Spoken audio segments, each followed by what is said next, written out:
আল্লাহ রাব্বুল আলামিন বলেন ভালো আর মন্দ সমান হতে পারে না।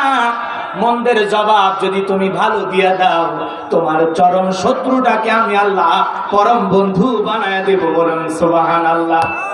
এই জন্য কেউ গালি দিলে, খারাপ ব্যবহার করলে, রাগ দেখাইলে, আপনি তাকে পাল্টা রাগ দেখাবেন না, বদমেজাজ দেখাবেন না, তারে গালিগালাজ করবেন না, তাকে আক্রমণাত্মক ভাষায় কথা বলবেন না। আপনি রহমানের বান্দা হয়ে থাকলে আপনার গুণ থাকবে অজ্ঞ লোক, যারা মূর্খ লোক, যাদের জ্ঞান নাই, যারা ফাহিশা ভাষায় আপনাকে গালি দেয়, মন্দ কথা বলে, আপনার পথে বাধা দিতে চায়, আপনি তাদের জন্য বলবেন কলু সালামা। আল্লাহর পক্ষ থেকে তোমার উপরে শান্তি বর্ষিত হোক। বলুন আল্লাহু আকবার। কেউ যদি আপনারা গালি দেয়, আপনি তার জন্য কি দোয়া করবেন?